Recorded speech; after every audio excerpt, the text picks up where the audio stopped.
ma umira bihi syari ala sabilil luzum.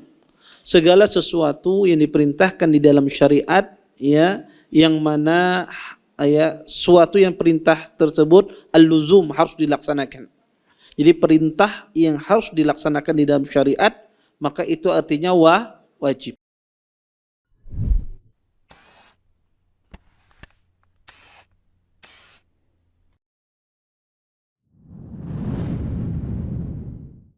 Wa kullu bid'atin dhalalah wa kullu dhalalatin finnar, amma ba'd.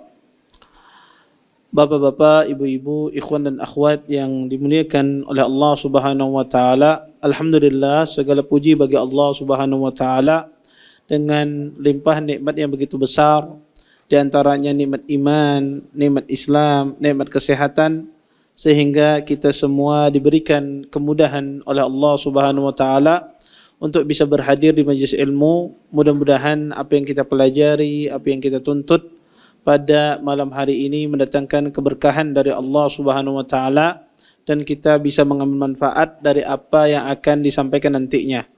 Bapak, Ibu, ikhwan dan akhwat yang dimuliakan oleh Allah Subhanahu wa taala, kita lanjutkan kajian kita tentang syarah qawaid fiqhiyah punya Syekh Sa'di rahimahullahu taala. Kita masuk pada bait yang ke-16. Kata beliau, wa laysa wajibun bila iqtidar wala muharramun ma'a ittirar.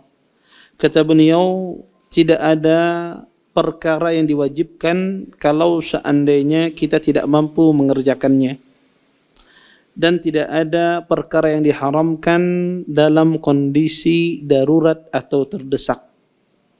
Kemudian beliau melanjutkan, wa kullu mahdhurin ma'ad darurah biqadri ma tahtajuhu ad-darurah. Kata beliau, segala sesuatu ya yang diharamkan itu diperbolehkan dalam kondisi darurat sesuai dengan kadar hajat yang dibutuhkan di waktu darurat tersebut. Dua bait ini yang dibawakan oleh Syekh menjelaskan kepada kita kaidah yang sangat agung di dalam agama. Pertama, di sini Syekh ingin menjelaskan, kata beliau, tidak ada kewajiban kalau kita tidak memiliki kemampuan. Wajib, arti wajib di dalam syariat Islam, di dalam makna wajib, di dalam makna syar'i, para ulama mengartikan wajib itu adalah ma umira bihi syari ala sabilil luzum. Segala sesuatu yang diperintahkan di dalam syariat, ya, yang mana ya suatu yang perintah tersebut al-luzum harus dilaksanakan. Jadi perintah yang harus dilaksanakan di dalam syariat, maka itu artinya wajib. Maka kalau di dalam syariat itu perintahnya tidak harus dilaksanakan, maka itu maksudnya adalah sunnah atau mustahab. Kemudian adapun yang dimaksud dengan kemampuan, ya, para ulama mengartikan adalah sebuah perbuatan yang mungkin dilakukan oleh seseorang, yang bisa dilakukan oleh seorang hamba. Perbuatan yang mampu dilakukan oleh seorang hamba, maka itu disebut dengan kemampuan. Kemudian adapun yang dimaksudkan dengan haram, ya, maka para ulama mengartikan haram itu adalah segala sesuatu yang diharamkan, yang dilarang di dalam syariat, ya, ya, segala sesuatu yang dilarang di dalam syariat, ya, dan disuruh untuk meninggalkannya, maka itu adalah sesuatu yang diharamkan. Adapun darurat, ya, kita harus mengenal dulu istilah darurat. Jadi kita nanti paham maksud kaidah ini.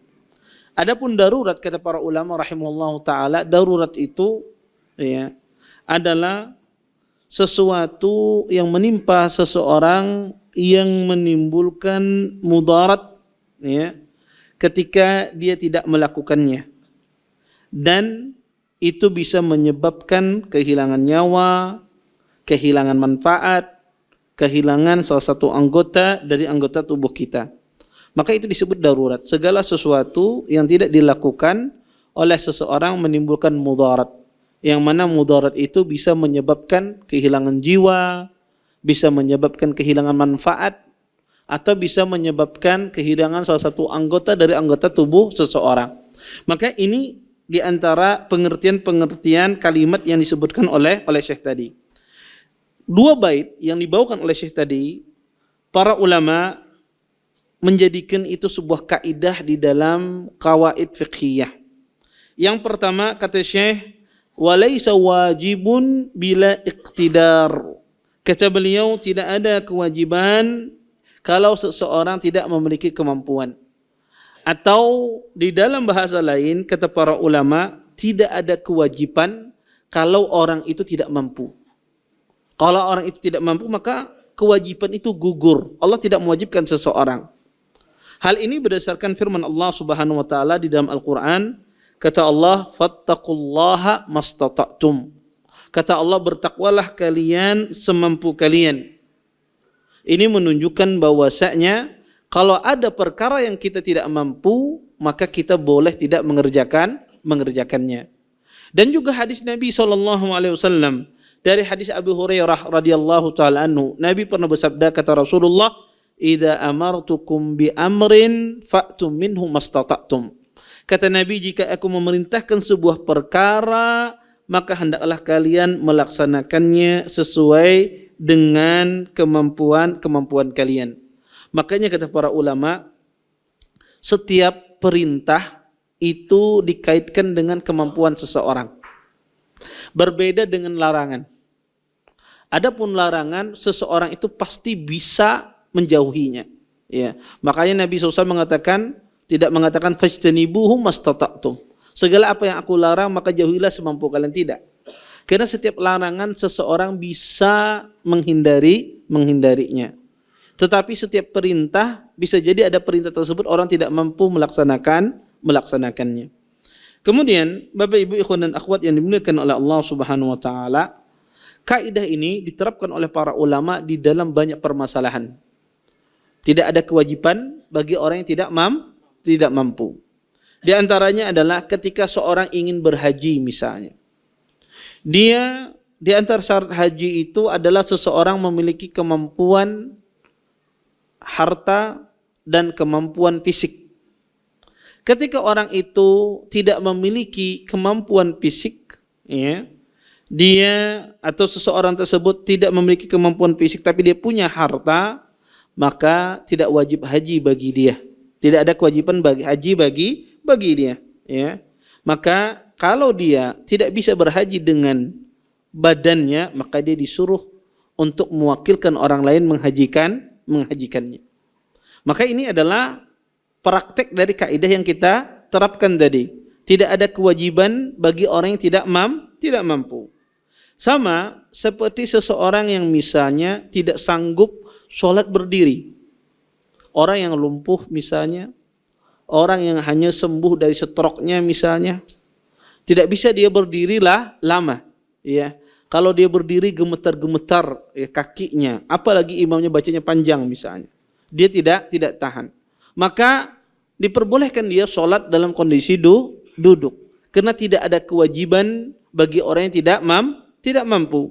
Berdasarkan hadis Nabi SAW, Nabi SAW pernah bersabda dalam hadis Imran Ibn Husain radhiyallahu taala anhu, Rasulullah mengatakan, "Shalli qa'iman." Salatlah engkau dalam kondisi berdiri. Fa illam tastati fa qa'idan. Jika engkau tidak bisa, maka salatlah dalam kondisi duduk. Fa illam tastati fa ala janbin. Jika kamu tidak mampu, maka salatlah dalam kondisi berbaring.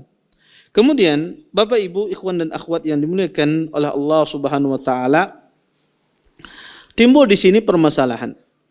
Jika seseorang itu bisa melakukan sebagian perintah tapi tidak bisa melakukan sebahagiannya. Kadang ada sebuah perintah itu bisa kita lakukan sebahagiannya saja, tapi sebahagiannya tidak bisa kita lakukan. Iya. Maka di sini kata para ulama dilihat, kalau itu berkaitan dengan wasilah, maka perintah itu tidak perlu dilaksanakan. Kalau kita tidak mampu, kita mampunya hanya wasilahnya saja yang kita bisa kita kerjakan. Tapi perintah itu sendiri tidak bisa kita kerjakan. Contoh misalnya, Bian ini bisa pergi ke masjid, dia bisa jalan pergi ke masjid. Tapi ketika sampai di masjid dia tidak bisa sholat di sana. Ya, tidak bisa dia sholat di masjid. Di sana tidak bisa dia melaksanakan sholat berjamaah. Pergi ke masjid bisa. Ya, pergi ke masjid bisa. Tapi melaksanakan sholat jamaah tidak bisa. Pergi ke masjid bisa diantarkan orang. Tapi sampai di sana tidak bisa melaksanakan sholat berjamaah. Maka ini wasilah pergi ke masjid dia bisa. Tapi perintahnya dia sendiri tidak bisa dia lakukan. Contoh misalnya, ya, ada orang ya stroke misalnya di rumah. Pian angkut bawa ke masjid aja nih sholat berjamaah. Ini lawas kada sembahyang berjamaah misalnya. Bisa dia dibawa ke masjid, tapi dia tidak bisa melaksanakan sholat berjamaah. Maka apakah wajib di sholat berjamaah? Tidak wajib bagi dia. Iya. Wasilah untuk sampai ke masjid bisa, tapi perintah melaksanakan sholat berjamaah tidak bisa dia laksanakan. Maka tidak ada kewajiban bagi orang ini melaksanakan sholat berjamaah. Kemudian kata para ulama, kadang ya seseorang itu ya bisa melakukan sebahagian ibadah yang berkaitan dengan perintah, sebahagiannya tidak bisa. Ya. Contoh misalnya, seseorang diwajibkan berzakat kalau zakatul fitr. Itu kalau kita mau zakat fitr berapa liter zakatnya? Ini pian berjakatkah adakah? Satu sok. Satu sok itu 4 mud. 4 mud itu 4 kali pakai tangan pian ini 4 mud. Kalau dihitung pakai kilo bisa 2 kilo setengah, bisa hitungnya 2 kilo 300 ya. Kalau dihitung pakai liter 3 liter lebih dikit. Orang zaman sekarang digenapkan 3 liter setengah ya. Maka itu hitungan zakatul fitr. Pian ada berkewajiban ya, kita memiliki kelebihan pada saat itu. Memiliki kelebihan untuk keluarga kita, untuk anak kita, untuk yang dimakan. Ketika hendak mengeluarkan zakat, pas dihitung berasnya cuma 1,5 liter aja. Hendak bertukar di warung tutup berataan. Di warung tuh tutup malam hari raya kada berjualan. Ya. Kalau diambil di rumah kada kawa makan ya untuk Idul Fitri. Cukup uangnya, cukup barasnya cuma 1,5 liter. Taib, dikeluarkan apa tidak zakatnya? Sedangkan ukurannya adalah 3 liter minimal. Taib, dia keluarkan apa tidak? Kita katakan keluarkan. Tetap dia keluarkan. Karena ini sebahagian perintah bisa dia laksanakan. Adapun sisanya dia penuhi ketika nanti dia bisa ya mengeluarkannya setelah sholat Id. Tapi pada saat itu wajib dia keluarkan. Ya. Maka ini salah satu bentuk ya seseorang ya bisa melakukan sebagian perintah secara tidak sempurna. Wajib dia laksanakan.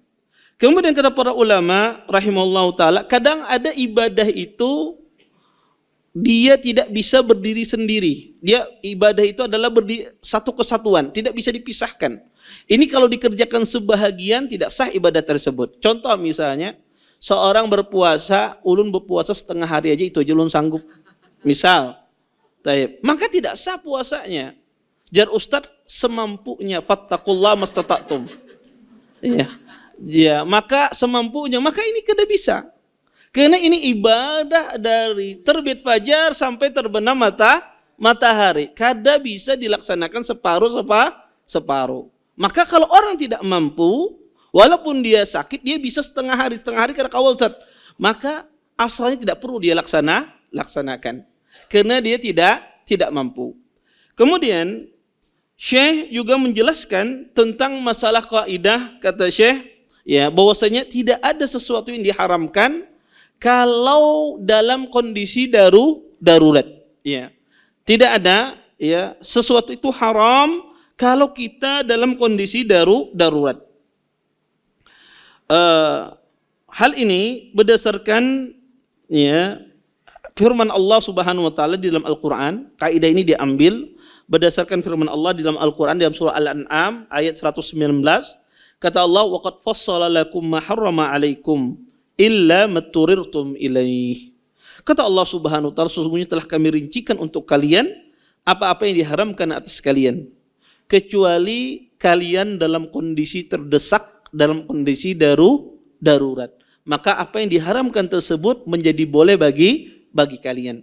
Maka ayat ini dalil tentang kaidah yang disebutkan oleh Syekh bahwasanya tidak ada sesuatu yang diharamkan kecuali tidak ada sesuatu dalam kondisi darurat itu diharamkan.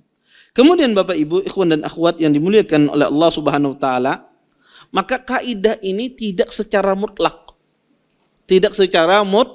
dipraktekkan. Ada syarat-syaratnya yang disebutkan oleh para ulama. Ada sebagian orang mengatakan, "Ya Ustadz, kalau dalam kondisi darurat boleh aja." Ya. Sehingga inya kelaparan berarti darurat, curi duit orang enggak ada apa-apa sebanyak-banyaknya. Tidak. Kaidah ini tidak secara mutlak demikian, tapi ada syarat-syarat yang dijelaskan oleh para ulama. Apa syaratnya? Kaidah tersebut ya, apa syaratnya seseorang diperbolehkan dia dalam kondisi darurat melakukan sesuatu yang diharamkan. Pertama, kata para ulama ya, kondisi darurat itu ya, syarat yang pertama, kondisi darurat itu terjadi saat itu, bukan akan datang. Maka ketika dia dalam kondisinya terjadi pada saat itu, bukan akan datang, maka di saat itu dia diperbolehkan melakukan sesuatu yang haram. Contoh misalnya, pian ya tersesat misalnya. Ketika camping, piknik tersesat. Kemudian tidak membawa perbekalan. Maka pian pada saat itu kehausan, kemudian kelaparan, kemudian di depan pian ada bangkai misalnya. Bangkai, ya. Boleh tidak kita makan bangkai saat itu? Kalau dia tidak makan saat itu dia akan mati. Maka ini adalah kondisi darurat yang saat itu menimpanya. Contoh yang lain, ada seseorang dia mau perbekalan lengkap di dalam tasnya. Kemudian dia tersesat. Kemudian ya, dia tidak tahu arah pulang. Kemudian dia mikir nih, kayaknya aku lawas bang tersesat ini. Kayaknya biistilah aku disesatkan oleh bagiannya ini misalnya. Dia takut. Kata dia perbekalan saya ini cukup 2 hari. Ya. Maka kata dia kalau saya makan sekarang nanti 2 hari lagi saya tidak tahu apa yang saya makan. Kemudian di depan dia ada bangkai, saya makan dulu bangkai kata dia. Ya ini untuk cadangan. Ya, makanya tidak boleh. Kenapa? Karena darurat ini dia tidak darurat pada saat tersebut. Betul, akan menimpa dia darurat, masa akan datang. Tapi dia tidak boleh pada saat itu menggunakan kondisi darurat. Ya, tidak boleh dia menggunakan hal tersebut. Makanya Allah Subhanahu wa taala berfirman di dalam Al-Qur'an, Allah katakan dalam Al-Qur'an di dalam surah Al-Baqarah ayat 173, Allah mengatakan, "Famanitturra ghairu baghi wala 'adin fala itsma 'alaihi, innallaha ghafurur rahim." Kata Allah Subhanahu wa taala, barang siapa dalam kondisi terdesak ya, sedangkan dia tidak menginginkan ya sesuatu yang haram tersebut dan juga dia tidak melampaui batas, fala isma 'alaihi, maka tidak ada dosa baginya kalau dia melakukan sesuatu yang haram tersebut. Innallaha ghafurur rahim. Sesungguhnya Allah itu Maha Pengampun lagi Maha Penyayang. Kemudian, Bapak Ibu ikhwan dan akhwat yang dimuliakan oleh Allah Subhanahu wa taala, syarat yang kedua disebutkan oleh para ulama adalah tidak ada cara yang lain, cara yang diperbolehkan kecuali cara yang haram. Kalau ada cara yang lain diperbolehkan selain cara yang haram, wajib dia mengambil cara tersebut walaupun dia susah. Maka kalau masih ada cara yang lain selain cara yang haram, maka harus dia menempuh cara yang halal tersebut walaupun susah. Ya. Contoh misalnya dia kelaparan, mungkin saja dia dapat cara yang halal, dia berburu walaupun dia susah, kada pernah berburu. Menyembelih ayam aja sidin kedewani misalnya. Ya, apalagi berburu. Ya, hendak menangkap kijang mesti ditanduknya. Dia tidak memiliki keahlian, tapi ada cara yang halal. Maka dia harus tempuh cara halal tersebut. Tidak boleh dia langsung menggunakan cara yang haram. Maka Allah Subhanahu wa taala membolehkan dalam kondisi darurat ketika cara halal sama sekali tidak bisa ditempuh. Kemudian di antara syarat yang ketiga Bapak Ibu ikhwan dan akhwat yang dimuliakan oleh Allah Subhanahu wa taala, Para ulama mensyaratkan, di antara syarat yang ketiga adalah bahwasanya darurat itu diperbolehkan, ya, mengambil sesuatu yang haram, ya, melakukan sesuatu yang haram dalam kondisi darurat diperbolehkan kalau sesuai dengan hajah. Mengambilnya berdasarkan kebutuhan, bukan lebih dari kebutuhan. Makanya kata para ulama, ad-darurah tuqaddaru biqadariha. Ad-darurah tuqaddar biqadriha. Kata para ulama, sesungguhnya darurat itu, ya, dilakukan sesuai dengan kadarnya. Dan juga firman Allah Subhanahu wa taala dalam Al-Qur'an, kata Allah, "Famanitturra ghairu baghi wala 'adin fala isma 'alaih." Kata Allah Subhanahu wa taala, barang siapa terdesak, maka tidak boleh dia berkeinginan mengambil sesuatu yang haram dan juga tidak melampaui batas. Maka kalau ada orang kelaparan, Bapak Ibu, ada orang kelaparan, kalau dia tidak makan dia mati, maka diperbolehkan dia makan sesuatu yang haram tersebut, tapi jangan sampai meriga. Ini yang penting dia hidup. Bukan masih lapar nah kayaknya, masih kambuh sedikit, makan lagi. Maka ini tidak diperbolehkan. Tetapi sebatas dia bisa hidup, bertahan hidup. Lebih dari itu tidak boleh. Lebih dari itu tidak boleh. Ya, makanya Nabi SAW ketika Hindun mengambil harta Abu Sufyan, Hindun radhiyallahu taala anha, dia bertanya kepada Nabi SAW, "Ya Rasulullah, fa inna Abu Sufyan rajulun syahih." Wahai Rasulullah, sesungguhnya Abu Sufyan, beliau adalah orang yang pelit. Bolehkah saya, kata Hindun, ya, radhiyallahu taala anha, bolehkah saya mengambil dari hartanya tanpa sepengetahuannya? Kata Nabi SAW, "Khudhi bil ma'ruf." Ambillah dengan sesuatu yang ma'ruf. Artinya, dia dalam kondisi darurat, haknya tidak terpenuhi. Di sini dia mengambil haknya, tetapi tidak boleh dia melebihi dari haknya. Kata Nabi, "Khudhi bil ma'ruf." Ambil sesuatu yang ma'ruf. Maka ini penting. Seseorang harus mengambil sesuatu itu sesuai dengan hajat. Ini dalam segala hal sebetulnya. Dalam segala hal, ya. Ketika Anda misalnya dipersilahkan orang untuk mengambil sesuatu dari tempatnya, maka ambil sesuatu yang bil ma'ruf. Karena ada sebagian orang, ya, ketika, dan ini sering juga saya sering ditanyakan, "Ustadz, apa hukumnya makan di pengantin 5 piring ya?" Ya. Sedangkan inya kadang memasukkan amplop lagi. Iya. Iya nih. Tapi apa hukumnya? Halal apa? Ini kan Ustadz, kita diundang makan, disuruh makan apa macam. Boleh halal tapi bil ma'ruf. Sesuai dengan ma'ruf. Kalau di Banjar itu 3 kali itu sudah di luar batas kewajaran, maka enggak boleh. Kalau urupnya demikian. Tapi kalau urupnya di sini 5 tangkup kada masalah, ya ada apa-apa. Nah, maka ini kaidah penting di dalam syariat. Kata Nabi SAW, bil ma'ruf. Ya. Maka seperti itu pula dalam kondisi darurat. Dalam kondisi darurat kita boleh mengambil sebatas kita bisa hidup. Lebih dari itu tidak boleh. Ya. Kemudian Bapak Ibu ikhwan dan akhwat yang dimuliakan oleh Allah Subhanahu wa taala, dan kaidah ini, syarat ini banyak. Contoh, seorang dokter misalnya, dia ingin memeriksa seorang pasien.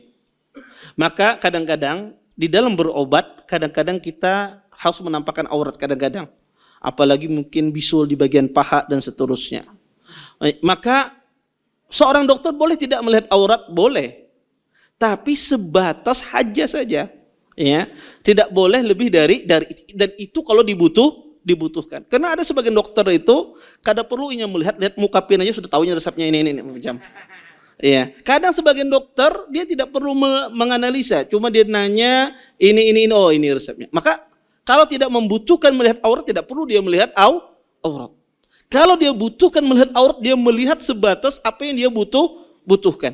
Lebih dari itu tidak boleh.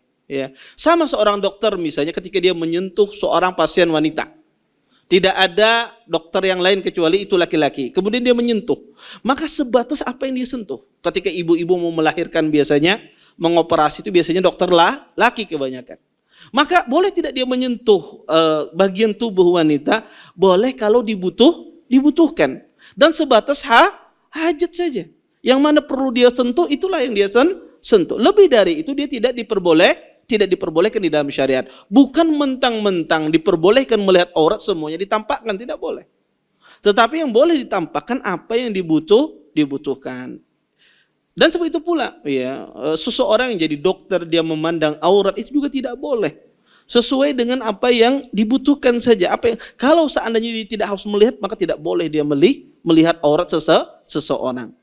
Kemudian, Bapak Ibu ikhwan dan akhwat yang dimuliakan oleh Allah Subhanahu wa taala, ya, di antara, ya, kaidah juga, ya, di antara syarat juga bahwasanya darurat itu kata para ulama rahimahullahu taala tidak boleh, ya, dilakukan istimrar terus-menerus.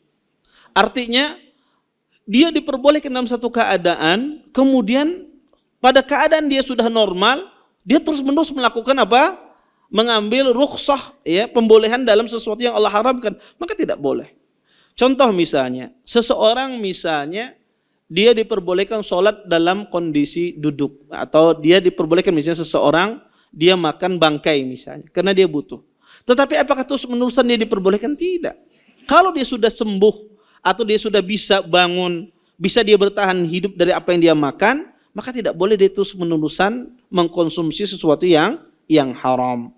Kemudian Bapak Ibu ikhwan dan akhwat yang dimuliakan oleh Allah Subhanahu wa taala, kata para ulama di antara syarat yang keempat, ya, atau syarat yang kelima disebut oleh para ulama bahwasanya darurah, ya, itu tidak bisa dihilangkan kecuali dengan sesuatu yang haram itu. Kalau seandainya darurat itu bisa dihilangkan dengan sesuatu yang tidak haram, maka dia harus hilangkan dengan sesuatu yang tidak haram. Dan kalau seandainya darurat itu tidak bisa dihilangkan dengan sesuatu yang haram juga, maka tidak boleh dilakukan. Maksudnya gimana Ustaz? Contoh, ada orang itu dalam kondisi darurat, kemudian dia mengambil cara yang haram, tapi cara yang haram ini tidak menghilangkan daruratnya dia, maka ini tidak boleh. Contoh, orang kehausan, kemudian tidak ada air, yang ada adalah khamar. Boleh tidak dia minum khamar dalam kondisi kehausan? Tidak boleh. Kenapa tidak boleh orang minum khamar dalam kondisi kehausan? Karena khamar itu tidak menghilangkan haus. Dia akan menambah haus. Dia tidak akan menghilangkan haus. Maka tidak boleh. Ya, ini darurat Ustaz. Wah, apalagi mencicipi ini darurat. Tidak boleh. Maka ini tidak diperbolehkan di dalam Islam karena ini tidak menghilangkan darurat. Maka darurat itu harus dihilangkan kalau seandainya benda yang haram itu bisa menghilangkan darurat tersebut. Kalau tidak bisa, maka tidak boleh digunakan benda haram tersebut menghilangkan darurat. Kemudian terakhir Bapak Ibu ikhwan dan akhwat yang dimuliakan oleh Allah Subhanahu wa taala, syarat yang terakhir, syarat yang keenam disebutkan oleh para ulama bahwasanya, ya, perkara yang diharamkan tersebut, ya, dia derajatnya, kedudukannya, ya, di bawah perkara darurat. Maksudnya apa? Contoh misalnya, kita diancam orang, diancam tacut pasar misalnya. Ikam, ya, bunuh teman Ikam misalnya. Orang disuruh membunuh temannya. Maka boleh tidak kita, kalau Ikam tidak membunuh temanmu, engkau yang saya bunuh.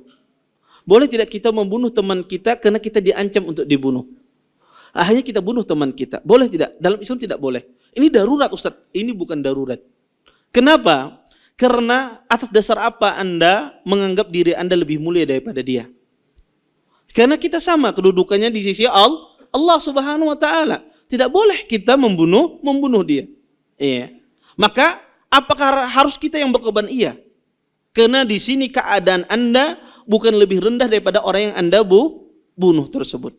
Iya. Makanya kata para ulama tidak boleh ada seorang muslim kalau diancam dia disuruh untuk membunuh orang lain, kemudian dia membunuhnya. Maka sebagian ulama dikisas orang tersebut.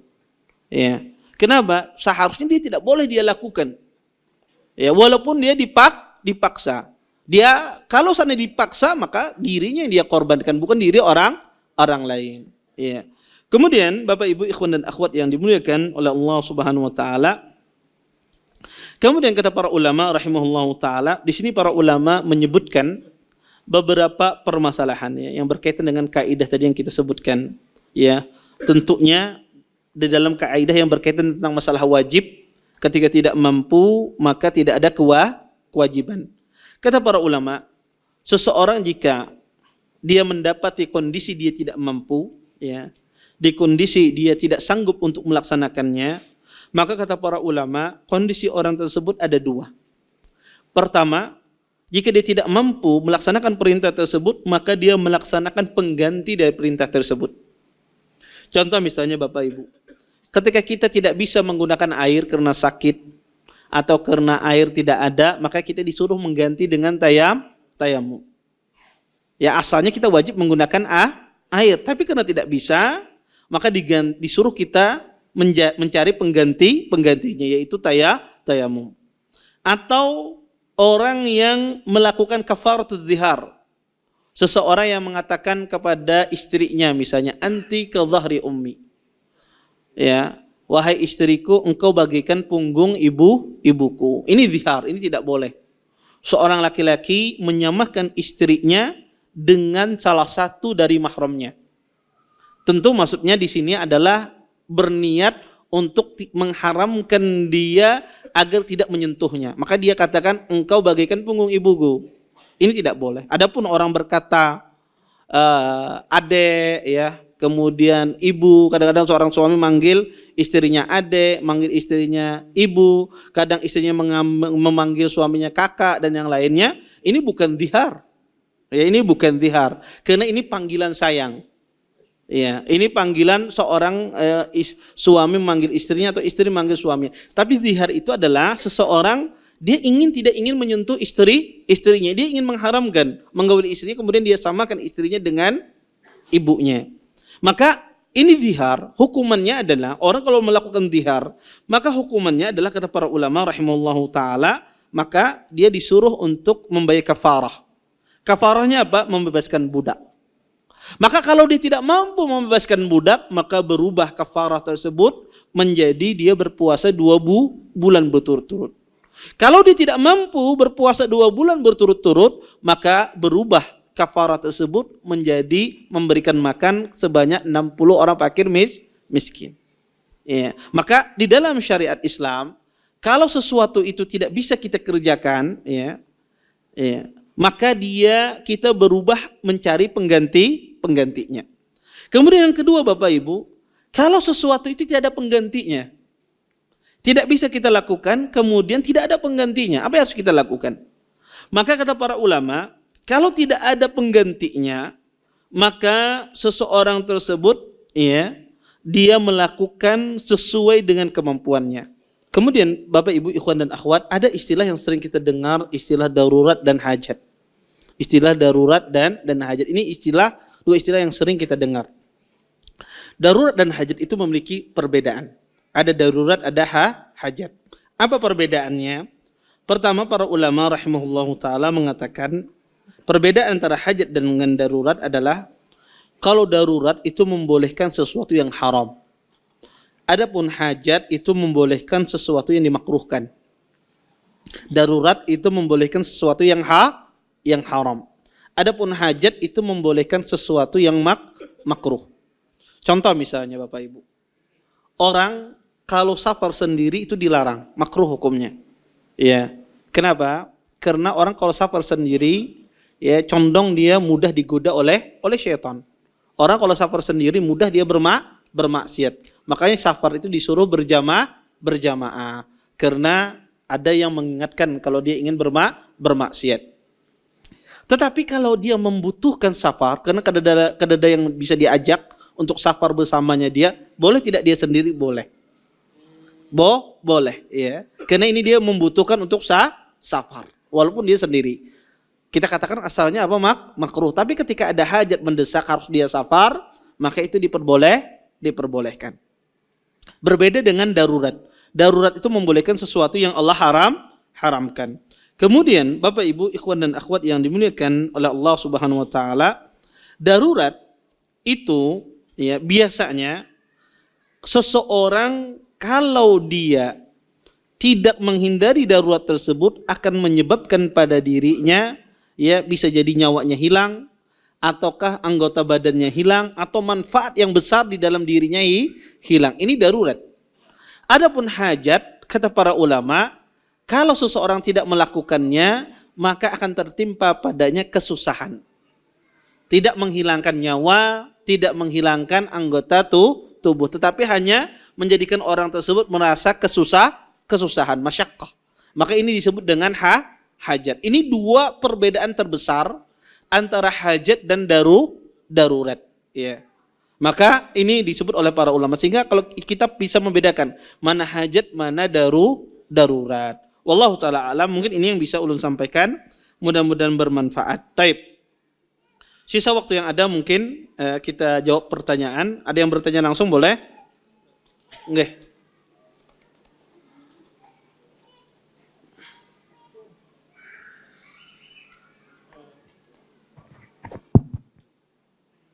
Bismillah, izin Ustadz. Terkait dengan anggaplah seseorang itu memiliki jabatan dan juga posisi di suatu instansi, dia pun juga sebagai seorang public figure lah. Namun secara kebetulan juga dia udah mulai mengaji, udah paham masalah sunnah. Namun karena posisi jabatan dan juga status dia sebagai seorang, anggap saja juga tadi pejabat yang memiliki kewenangan dan juga kekuasaan, dia tidak bisa menghindari kalau dia terkadang mengikuti acara-acara yang boleh dikatakan di situ pun juga banyak sekali hal-hal yang tidak sesuai dengan sunnah. Apa yang harus dia lakukan? Apakah dia menghindari sedangkan orang mengundang dia? Kalau toh seandainya pun juga dia mewakilkan kepada orang lain, apakah tindakannya itu pun juga benar? Artinya dia melimpahkan sesuatu yang sebenarnya dilarang itu kepada orang lain. Mohon nasihat Ustaz untuk mengenai hal ini. Jazakallahu khair. Jazakumullah khairan atas pertanyaannya.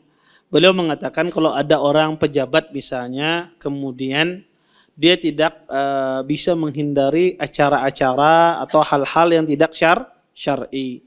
Bagaimana? Apakah boleh dia wakilkan kepada orang lain atau seperti apa sikapnya? Itu yang ditanyakan oleh beliau. Pertama, kalau acaranya tidak syar'i, tidak boleh kita hadiri. Tidak boleh kita hadiri. Ustadz, itu membahayakan jabatan ulun. Ya, tidak ada masalah.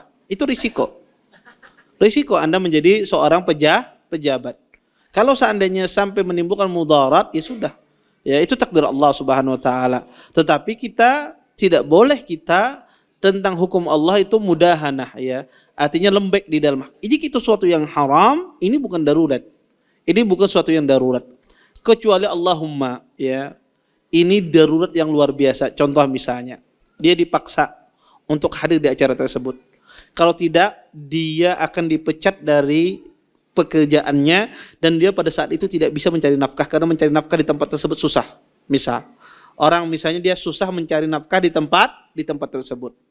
Ya. Sehingga dia bisa jadi kelaparan dan seterusnya. Kalau itu terjadi pada diri orang tersebut, maka ini kondisi kata para ulama membolehkan. Kondisi diperbolehkan dalam konteks dia tidak bisa menemukan pekerjaan dan dia pasti dipecat, ya. Kalau tidak ada kepastian, kemudian memungkinkan dia mencari pekerjaan yang lain, maka ya dia tidak boleh ya untuk kata orang dia bertoleransi dalam masalah tersebut, ya. Dan ini perlu kita yakini dan ini perlu kita mantapkan hati kita. Segala sesuatu yang kita lakukan berdasarkan syariat, jangan pernah Anda menyesal. Jangan pernah seseorang itu menyesal kalau dia melakukan sesuatu berdasarkan syariat. Karena apa yang kita lakukan berdasarkan syariat itu pasti baik. Tidak mungkin tidak baik. Makanya seumur hidup Anda jangan pernah menyesal. Kalau Anda melakukan sesuatu berdasarkan Al-Quran, berdasarkan hadis Nabi, walaupun ternyata di dunia ini ternyata pahit yang kita alami, maka itu sebetulnya tidak pahit. Karena kita tidak tahu saja hikmah yang ada di balik itu. Tapi kita harus yakin betul apa yang kita lakukan itu pasti baik dan itu pasti mendatangkan maslahat yang besar. Tapi kitanya saja yang tidak tahu kadang-kadang maslahat tersebut. Ya. Maka ini penting Bapak Ibu dan itu sering saya dapati ya. Kadang ada sebagian orang Masya Allah dia punya pekerjaan baik apa macam gajinya banyak, akhirnya apa? Kadang suaminya berzina ya. Akhirnya kata istrinya lebih baik saya hidup miskin, yang penting kamu tidak berzina dan seterusnya. Lebih baik tidak punya harta mendapatkan suami semacam ini. Kadang-kadang kita tidak tahu ya, ketika kita diluaskan rezeki oleh Allah Subhanahu wa taala, bisa jadi kita masuk ke dalam perkara-perkara yang Allah haramkan. Ya, maka yakini apa yang kita lakukan berdasarkan syariat itu pasti baik, dan jangan pernah Anda menyesal. Makanya ada kata yang kata para ulama, seorang muslim itu sebetulnya manusia ini ketakutan pada dua hal. Pertama, manusia ini dua hal yang dia sering kesalahan pada diri kebanyakan orang baik yang sudah mengaji. Menyesali apa yang telah lalu, kemudian takut akan masa depan. Ini yang sering dialami oleh orang. Ya, apalagi orang sudah mengaji ya, pemacam, kemudian dia meninggalkan dulu serba mewah kehidupan dia, serba nyaman. Ya Allah, ternyata pas ngaji banyak aja lagi masih yang melanggar-langgar, kenapa aku tinggalkan bahari berataan. Kadang-kadang sebagian orang muncul di dalam hatinya demikian, sehingga dia menyesali apa yang telah lalu. Kemudian sebagian orang kadang-kadang tuh takut masa depannya. Ya Allah, kiapa anakku kena hidupnya, kiapa kena istriku hidupnya ya. Kalau aku meninggal ya, kiapa keadaan mereka, siapa yang menanggung, siapa. Kadang orang tuh takut masa depan. Ini yang kadang-kadang menghantui sebagian orang, akhirnya pun dia melakukan hal-hal yang Allah haramkan. Bapak Ibu, jangan pernah Anda menyesali sesuatu yang pernah Anda lakukan berdasarkan Al-Quran dan hadis. Tidak pernah, itu pasti baik. Ya, jangan pernah kita menyesali. Kemudian jangan pernah Anda takut masa depan istri dan anak Anda. Jangan pernah takut. Kalau kita melakukan sesuatu yang benar berdasarkan syariat, maka jangan pernah Anda takut. Siapa yang akan menjaga? Allah yang akan menjaganya. Siapa penjagaan yang lebih kuat daripada penjagaan Allah Subhanahu wa taala? Kadang kita kada percaya tentang penjagaan Allah Subhanahu wa taala. Otak kita kada sanggup memikirkan bagaimana Allah mendatangkan rezeki. Otak kita tidak sanggup ya menangkap bahwasanya bagaimana Allah Subhanahu wa taala menjaga anak dan istri kita. Tapi yakini bahwasanya segala sesuatu itu kalau kita lakukan berdasarkan sunnah, dan jangan pernah takut pada masa depan. Walaupun sedunia ini tidak ada yang mengurus anak kita, Allah yang akan mengurusnya. Ya, Allah yang akan menjaga anak dan keturunan kita. Ngapain seorang muslim harus takut? Ngapain juga seorang wanita takut dia masa depannya kalau suaminya meninggal kayak gimana? Yakin sama Allah Subhanahu wa taala. Wallahu taala alam. Baik. Ini pertanyaan kertas banyak nih saya baca. Ustadz, saya sudah bertahun-tahun berdoa agar minta dijauhkan dan lindungi dari fitnah dunia dan syahwat dunia. Minta dilindungi dari fitnah perempuan dan syahwat perempuan. Ternyata qadarullah, takdir berkehendak, enggak lama kenal seorang perempuan. Tiba-tiba saya dan si perempuan agak rumit dan kami menikah. Apakah saya menikah karena nafsu atau sudah ditakdirkan? Wallahu a'lam. Setelah lama-lama ketahuan dari istri saya yang pertama. Padahal sesuatu apa yang kita lakukan baik atau tidak, kita yang memilihnya. Istri saya membenci poligami. Katanya lebih baik sama perempuan nakal di luar daripada poligami menikahi lagi. Jika masih melakukannya, kata istri saya bunuh jika masih ada ikatan pernikahan dengan si dianya. Padahal saya mencukupi nafkah lahir dan batin. Istri saya dengan alasan tidak kuat diduakan dengan wanita, ya, dan dia mau cerai. Jazakumullah khairan Ustaz. Berat jawabannya. Baik. Bapak Ibu ikhwan dan akhwat yang dimuliakan oleh Allah Subhanahu wa taala, ya. Pertama, ya, poligami itu sesuatu yang dihalalkan di dalam Al-Qur'an. Kata Allah, "Fankihu ma taba lakum minan nisa masna wa sulasa wa ruba. Fa in khiftum alla ta'dilu fawahidah." Kata Allah, nikahilah wanita itu apa yang menjadi kamu senang terhadap wanita tersebut, ya, kata Allah 2, 3, 4. Kalau tidak bisa, maka cukuplah satu. Maka syariat poligami ini diperbolehkan di dalam Islam. Tetapi diminta oleh Allah Subhanahu wa taala kaum pria berlaku adil. ketika dia berpoligami. Adil di sini adalah adil dalam masalah nafkah, adil di dalam masalah memberikan tempat tinggal, adil di dalam masalah mabit, ya, berdiam di rumah seorang wanita tersebut. Ini yang diminta. Lebih dari itu seorang laki-laki tidak diminta keadilannya. Kemudian poligami itu ada sebuah solusi di dalam Islam. Dia sebuah maslahat ketika terpenuhi syaratnya. Nah, kadang seseorang berpoligami tidak melihat syarat-syaratnya. Yang penting boleh sudah, tutup mata. Iya, maka seseorang melihat maslahat, ya, maslahat ketika dia berpoligami. Maka ya intinya seorang wanita apakah boleh dia meminta cerai kepada seorang suami yang berpoligami dan dia berbuat adil? Tentunya tidak boleh. Kalau tidak ada persyaratan di dalam awal pernikahan. Kalau seorang wanita tidak bersyarat pada suaminya di awal pernikahan, kemudian sang wanita tersebut dia meminta cerai saat suaminya berpoligami, ya, dan suaminya berlaku adil, maka tidak boleh. Tapi kalau suaminya tidak berlaku adil, maka diperbolehkan dalam Islam seorang wanita itu mengambil haknya dia. Dia meminta cerai, nafkahnya kada dibayari. Jangankan itu, Ustadz, kata dia, ya.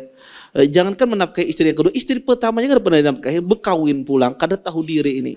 Kadang-kadang sebagian wanita ya berkata demikian, ya. Maka kalau seandainya dia tidak bisa memenuhi haknya seorang wanita tersebut, maka wanita punya hak dia meminta cerai dan seterusnya.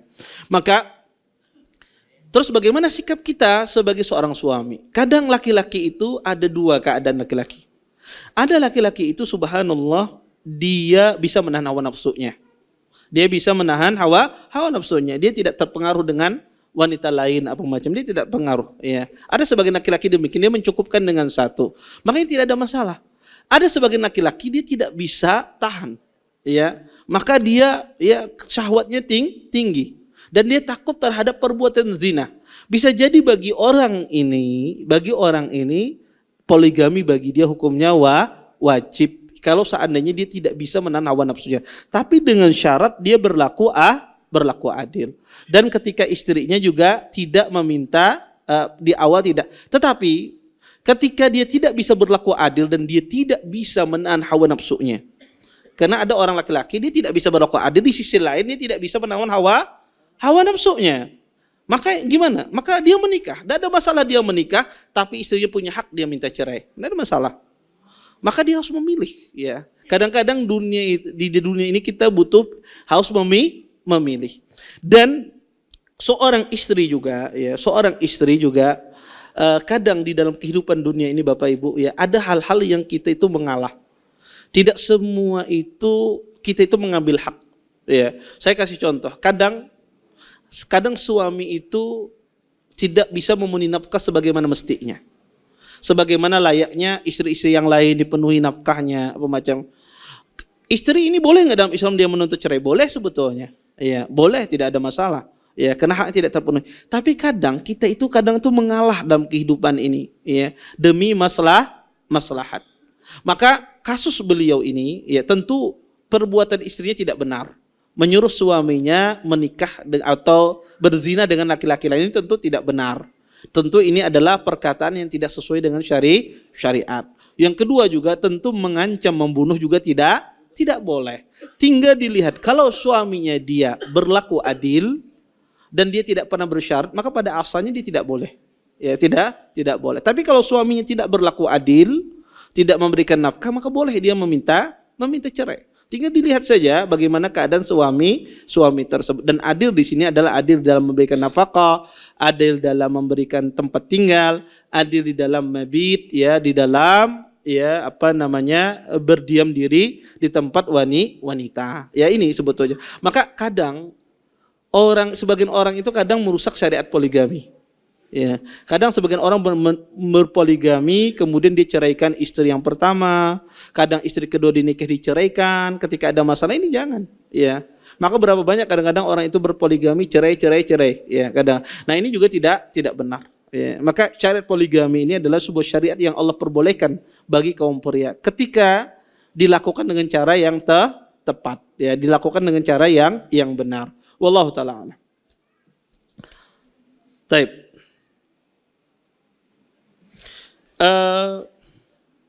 Assalamualaikum Ustaz, kenapa wanita solehah adalah sebaik-baiknya perhiasan dunia? Seperti yang disebutkan dalam hadis, sesungguhnya dunia itu adalah perhiasan, dan sebaik-baik perhiasan dunia adalah wanita solehah. Iya. Kenapa wanita solehah itu perhiasan dunia? Karena wanita solehah itu, ya, perhiasan itu ada sesuatu yang Anda nikmati. Wanita solehah itu Anda bisa menikmati dalam segala hal. Pertama, dalam harta Anda, dia menjaga harta Anda. Dan Anda bisa menikmati. Coba seandainya istri Anda bukan istri yang salehah. Anda menyimpan uang ya 100 juta ya, kemudian dia belanjakan, nungkar ciki berataan misalnya. Iya, dia ya menjadi tidak nikmat. Iya, menjadi tidak nikmat karena harta tidak dijaga oleh sang istri. Ketika harta kita dijaga oleh istri kita, menjadi perhiasan bagi kita. Kita merasakan kenikmatan. Karena itulah perhiasan seorang merasakan nikmat. Dia wanita salehah, ya, kita mendapatkan nikmat dari perkataannya, kelembutannya, ya, menjadi nikmat. Coba bayangkan istri itu dia tidak salehah, maka kata-katanya kasar, ya, kata-katanya tidak baik. Maka seorang laki-laki dia tidak mendapatkan kenikmatan, tidak mendapatkan ketenangan di dalam rumah tangganya. Ketika dia melihat bininya, ubah sudah cepat-cepat kabur aku. Kadang hendak berada di rumah. Karena kadang-kadang para laki-laki ini kadang-kadang sudah tahu gelagat istri. Nah, kayaknya ini emosi luar biasa ini. Langsung. Iya. Kadang tidak menjadi kenikmatan di rumahnya. Tapi kalau wanita itu istri yang solehah, dia merasa tenang, perkataannya menyejukkan, ya. Walaupun suaminya bangkrutnya masih bisa senyum, ya. Ya, menenangkan, maka jadi nikmat bagi seorang suami. Makanya Nabi mengatakan, khairu mata'id dunya al-mar'atu salihah. Sebaik-baik perhiasan dunia adalah wanita salehah. Baik. Assalamualaikum Ustaz, mohon dijelaskan hadis Nabi SAW, barang siapa yang meninggalkan sesuatu karena Allah, maka Allah akan menggantinya dengan sesuatu yang lebih baik. Apakah jika menolak wanita yang cantik karena kurang agamanya dan akhlaknya diganti dengan wanita soleh yang cantik? Insya Allah. Insya Allah. Iya, insya Allah. Iya. Iya. Iya, karena dia menolak wanita yang cantik karena kurang agama dan akhlaknya, insya Allah digantikan dengan wanita yang soleha, yang cantik, yang kaya, yang bangsawan, insyaallah. Saya. Assalamualaikum Ustadz, izin bertanya, kapan menurunkan telunjuk saat salam? Mohon penjelasannya Ustadz.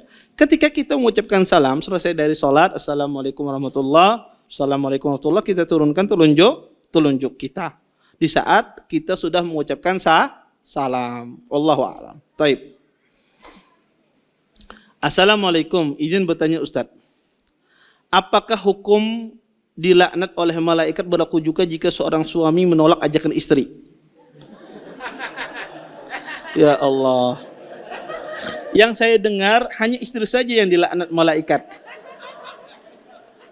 jika menolak ajakan suami. Ya, semoga berlaku juga sebaliknya Ustadz. Ini ibu-ibu yang bertakun ini. Taib. Hadisnya khusus bagi ibu-ibu. Jadi kalau wanita itu menolak ajakan suami, dia dilaknat oleh malaikat. Kalau seandainya tanpa udzur syar'i. Kalau dia ada udzur syar'i, dia sakit apa macam, ya boleh, dia tidak dilaknat. Tapi kalau tidak ada udzur syar'i, maka dia dilaknat oleh malaikat. Kalau suami apakah dilaknat atau tidak? Kenapa? Karena biasanya wanita itu memiliki sifat malu. Iya, sifat malu. Kalau laki-laki kan ada gerusuh-gerusuh. Iya, kalau wanita dia malu, dia untuk melakukan demikian. Iya, sehingga hukum itu hanya berlaku bagi kaum ya wanita. Iya. Dan laki-laki Bapak Ibu secara umum jarang kalau dia menolak kalau istrinya mengajak. Jarang. Iya, secara laki-laki kalau dia ajak alhamdulillah dia. Iya, maka jarang laki-laki itu menolak. Iya. Kalau laki-laki itu menolak ajakan dari seorang istri, itu tanda tanya. Itu tanda tanya, berarti mungkin dia tidak cinta lagi. Iya, maka itu jarang suami itu menolak. Tapi biasanya yang menolak itu datang dari pihak wanita. Tapi kalau seandainya ada laki-laki menolak ajakan istrinya, berdosa apa tidak? Berdosa. Karena sang istri itu juga punya hak yang yang sama. Kalau dia menolak, dia berdosa. Tanpa ada udzur syar'i. Tapi dosanya apakah dilaknat? Tidak. Apa dosanya? Bisa jadi lebih besar. Wallahu a'lam.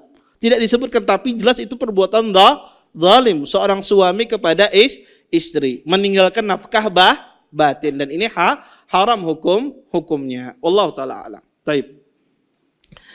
Izin bertanya Ustadz, bolehkah menggabungkan niat sholat setelah wudu, tahiyat masjid dan sholat sunnah mutlak? Boleh, tidak ada masalah. Ya, sholat sunnah wudu, tahiyat masjid, sholat sunnah mutlak digawi 2 rakaat boleh. Karena sholat-sholat semacam ini bisa digabungkan. Tapi tidak semua sholat sunnah itu bisa digabungkan. Seperti sholat duha misalnya, ingin Anda gabungkan dengan sholat, atau sholat duha misalnya ingin Anda gabungkan dengan sholat kusuk misalnya, terjadi sholat gerhana misalnya. Maka sekaligus sholat duha. Atau sholat duha ingin Anda gabungkan dengan sholat idain misalnya, sholat 2 hari raya, maka tidak bisa. Ya, karena sholat-sholat yang memiliki sebab khusus tidak bisa digabungkan. Tapi kalau sholat sunnatul wudu, tahiyatul masjid, sholat sunnah mutlak ini bisa digabungkan, dilaksanakan 2 rakaat. Taib. Kapan waktu yang terlarang untuk berdoa? Dan kapan waktu yang mustajab? Tidak ada waktu terlarang untuk berdoa. Iya, tidak ada. Setahu saya tidak ada waktu yang dilarang seseorang untuk berdoa. Kecuali dalam kondisi-kondisi kita ketika mendengarkan khutbah misalnya, nah di situ kita disuruh diam untuk mendengarkan khutbah khatib. Iya. Adapun secara umum tidak ada waktu yang dilarang seseorang untuk berdoa. Kita berdoa kapan saja, di waktu kapan saja, tidak ada. Iya. Dan kapan waktu yang mustajab? Waktu yang mustajab banyak sekali, sangat banyak, lebih dari mungkin 100 keadaan mungkin waktu mustajab. Di antaranya Bapak Ibu adalah ketika kita berada dalam kondisi sujud, itu waktu mustajab. Ketika duduk di tasyahud akhir, itu waktu mustajab. Kemudian ketika ya di antara 2 azan, ya azan dan iqamah, itu waktu yang mustajab. Ketika Anda safar, itu waktu mustajab. Ketika Anda misalnya tawaf, ketika Anda misalnya sa'i, maka itu waktu-waktu mustajab. Maka banyak. Ketika Anda dalam kondisi susah, ya menimpa Anda, dan itu waktu-waktu mustajab di dalam berdoa. Maka banyak sekali kondisi-kondisi mustajab di dalam berdoa. Ada seseorang yang secara keuangan mampu berhaji, namun secara fisik tidak. Bagaimana hukumnya mengupah orang lain untuk menghajikannya? Apakah yang mengupakan haji dan yang diupakan haji itu mendapat pahala berhaji? Pertama, kalau dia tidak mampu secara fisik dan betul-betul tidak mampu, boleh dia ada orang lain membadalkan. Tapi dengan syarat yang membadalkan ini sudah haji terlebih dahulu. Berdasarkan hadis Syubrumah. Ada seseorang mengatakan labbaika an Syubrumah. Ya, kata Nabi, "Mani Syubrumah?" Siapa itu Syubrumah? Kata orang ini, "Jiranun li ya Rasulullah." Tetanggaku wahai Rasulullah. Kata Nabi, "Apakah kau sudah berhaji?" Kata orang ini, "Belum." "Berhaji dulu kamu, baru kamu hajikan Syubrumah." Maka boleh ya menghajikan orang lain kalau seandainya orang tersebut tidak mampu fisiknya. Apakah dia dapat pahala? Insya Allah dapat pahala. Yang menghajikan dapat pahala, yang dihajikan juga dapat pahala. Taib. Apakah boleh wanita lansia pergi umrah menemani saudari beliau yang juga sudah tua tanpa ditemani salah satu atau semua suami atau saudara laki-laki mereka berdua? Tidak boleh. Kalau sidin sudah tua, safar berduaan, 2 binian nih maksudnya, dua saudari safar umrah, sama-sama tua, tidak boleh.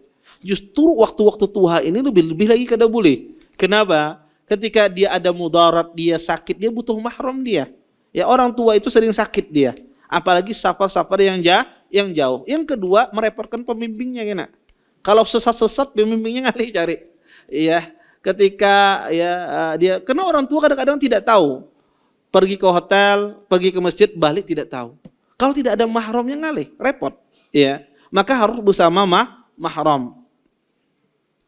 Taib. Assalamualaikum. Saya tidak mengikuti ritual keagamaan rutinan yang keluarga saya lakukan. Namun, karena saya tidak ikut, maka saya memberi mereka uang untuk keperluan mereka, sekaligus agar saya bisa tidak hadir pada kegiatan tersebut. Apakah ini boleh, Ustadz? Jika tidak, bagaimana seharusnya saya bersikap? Tidak boleh. Tidak boleh Anda kasih uang. Terus apa, Ustadz? Kada usah diberi. Taib. Terus bagaimana sikapnya? Ya sudah, Anda jujur. Subhanallah, kebanyakan kita ini orang Indonesia secara umum ya punya sifat merasa kada nyaman oleh orang. Merasa kadanya nyaman. Ketika diundang ya, dia tahu bosnya tidak boleh. Kadang kada nyamannya menyampaikan. Itulah kesalahan sebetulnya. Kalau Anda tahu itu perbuatan yang tidak baik, ya, perbuatan yang keliru, Anda sampaikan. Pian hadirlah kenal di acara ini. Anda tahu acara itu tidak benar. Afwan, aku kada bisa hadir. Kenapa? Karena itu tidak boleh secara syariat. Jelaskan. Orang itu kalau dijelaskan dengan cara yang baik, kebanyakan orang itu menerima. Jadi permasalahan adalah kita tidak pernah menjelaskan kenapa kita tidak hadir.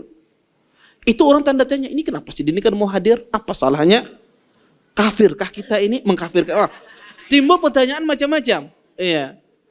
Kenapa? Karena kita tidak pernah menjelaskan kenapa kita tidak hadir. Maka jelaskan dengan cara yang baik, dengan cara yang hikmah. Afwan, saya tidak bisa hadir. Ulun kada sependapat lon pian. Ulun punya pandangan kayak ini. Boleh jalan? Oh, boleh benar aja sih. Pasti gitu. Iya. Maka jelaskan kenapa kita tidak mau. Dan itu sering saya lakukan. Saya sering diundang di acara yang tidak syar'i. Ustaz, pen kawalalah mengisi. Ya Allah, kada tahukah nih jurang nih. Disuruh mengisi, mending disuruh hadir undangan, disuruh saya mengisi. Iya. Ini kayak kada tahu apakah hendak menguji apa semacam apa.